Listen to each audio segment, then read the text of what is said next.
Ritesh here, and there are two topics that I have left uh, till now. Only two topics are left now for naive base to be completed. So let me cover those two topics, and that are very important because they can be asked in interviews. See, one term you will hear a lot, that is Laplace smoothing. So let me explain it to you. What is Laplace smoothing? See, I have explained you that in naive base we have a vocab, and this contains all unique words. Okay, all unique words in corpus that we have. That is our training set. Now suppose we have n words, n unique words. So for every word that is xi, for every xi given y equals to 1, and we have calculated the probability, and for every xi given y equals to 0, we have calculated the probabilities. It is good. Now suppose at test time we got a data point x and it contained some word, suppose w1, w2 and something wk. Now what happened was, suppose there is a word called wj and this is not present in our vocabulary. Then what to do for this? Because if we take a value of 0, because this was not present, then we can take a value of 0. And if we take a value of 0, the whole term will become 0. Why I am saying that is because probability of x given some class y equals to 1 is simply probability of y equals to 1 multiplied by I equals to 1 till capital N, and this is probability of xi given y equals to 1. Now if for some xi we are taking this value as 0, then the whole term will become 0 and we will not be able to come to a conclusion that whether this x belongs to class 1 or class 0. So there is one other way, is that we can simply ignore this. We can simply ignore this and we can say that we will just multiply this by 1 and it will not make any difference. But taking this value 1 is logically incorrect. Why? Because since this point is not even present in the data set, and we are saying that this is present in all of the documents, because taking a probability of 1 means that this particular word was present in all of the documents in the training set. So that is also false. That is logically incorrect. So what the researchers has come up with is, they are saying that instead of, see, what is the probability of xi given y equals to 1, how we calculated this one was the number of documents where xi is present, and the total number of documents or the data points where y equals to 1. This was our formula.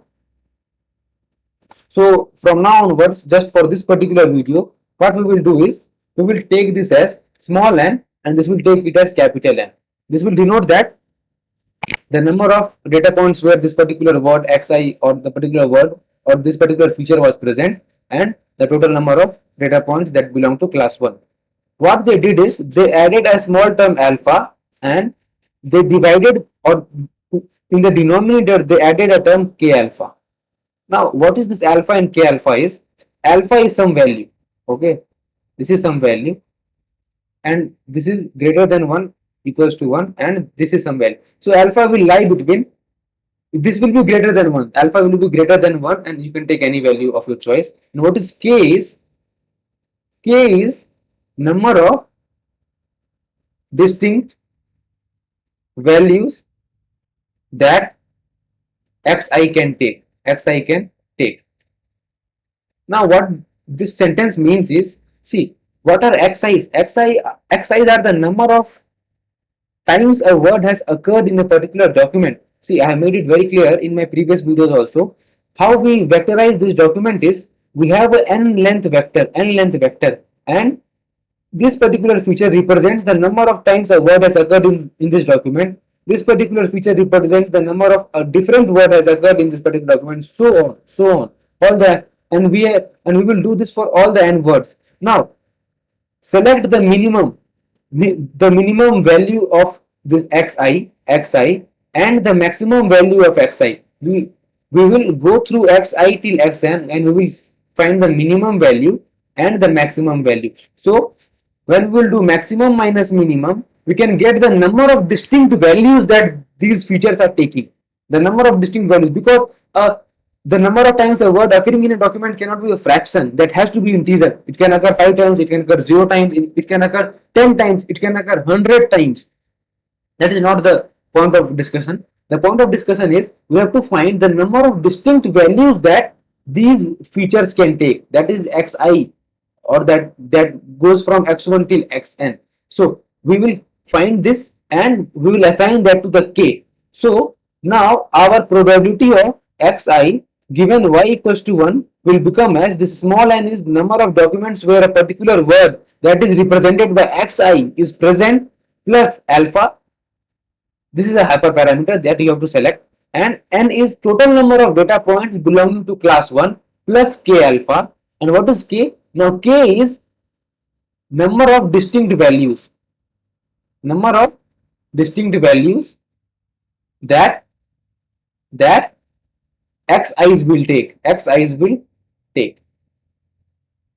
So this is, now I think I have made very clear what is k. Once more I will tell you, k is the number of distinct values that xi's can take. And how to find this is, select, go through whole of the training set and find the minimum value of xi and the maximum value of xi in whole of the training set, not only for a particular document, for whole of the training set, and then take a difference and you will find that value of k. Alpha, generally people take alpha equals to 1, and when they take alpha equals to 1, that is called Laplace smoothing. Hence you have heard that word Laplace smoothing a lot, and this is a very important concept, and this will be definitely asked in your interviews. If at all they are going to ask you questions on naive Bayes, this question must be asked. Now there is one more thing. I have told you that, suppose we are calculating probability of x given y equals to 1. So this is probability of y equals to 1, and we have to do a multiplication of all the terms from 1 till n, and that is probability of particular xi given y equals to 1. So now we know that, suppose for a document we had a vector, and this is an n length vector, and for example suppose we have 1000 dimensions, or we have 1000 unique words in a corpus, and this is the minimum value that we can take, because in a corpus we can have millions of words. For just the simplicity we have taken 1000 words. Suppose we have 1000 words. Now the probability that a particular xi or particular word w1 is present in a number of documents. So suppose I want to calculate probability of x1 given y equals to 1. So this will only, this particular value will definitely lie between 0 and 1, and we know that this can be 0. This cannot be 0, because since it is present, then only we are considering it, and this getting a value of 1 is very unlikely, because a particular word cannot be present in all the documents in our training set. It might be present, but the possibility is very less. So we can safely assume that this value will lie between 0 and 1, and that will be a fraction. For example, suppose we say this is 0.6. Now since we have 1000 of words, so when we will calculate probability of x given y equals to 1, we have to multiply 1000 such probabilities, and that value can be very small. So representing that values in computer system can be a very difficult task.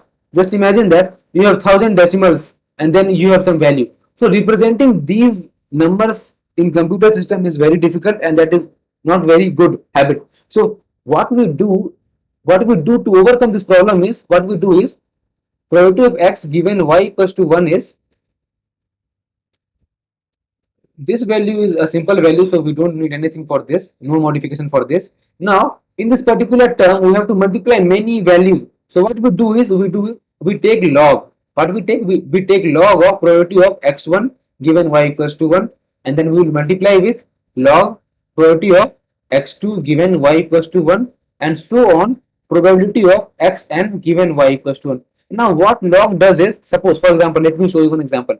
Suppose we have value of 0.0000001. So this is 0, 1, 2, 3, 4, 5. So this is 6 values after the decimal. So we can write inside 10 to the power minus 6. So representing this is not very easy. This is easier for now. Suppose if there are 100 decimal places, then that is not easy. So when we will take log, this will simply become minus 6. So this is very easy to represent. That's why what I was telling is, we will take log of all the probabilities, and simply we will multiply this, and then you take anti-log, and then you take anti-log, and you will get the value, and then you multiply with this. So this is the simple trick that we use in the practical implementation of naive-Bayes algorithm, where we have to overcome the overhead. We have to overcome the overhead that we are generating just because we are taking many decimal places, because the probabilities can be very small, because we will have millions of words then. So this is called log. The particular term that we use this is for this particular thing is this is log probabilities. We call it as log probabilities for numerical stability. Numerical stability. So this is the term. So this might be asked in the interviews or might not, because this is a real problem that we face while coding. See, while theoretical, while doing theory part, this is not the most important thing. But while practice, or while you are implementing it in real world, the condition may arise that you may see some absurd result coming out. Then you cannot understand what is the problem that is causing this thing. So these are the real world implementation details, and it might be asked in the interview, it might not. So to be in safer side, you must know this. So I think this is completely done. There is one more topic, that is bias versus variance trade-off for this particular name based thing. And when we will do this practical thing, then we will see how to do bias and variance trade-off and all those things for all those algorithms. We will see this for all those machine learning algorithms that I will teach you on this channel. So don't worry about that. And if you really like my video, then please do consider subscribing to my channel, and please also share with your friends so that they can have a better knowledge in machine learning field. So I will wrap up this video here, and so thank you for watching this video, and I will see you in my next videos.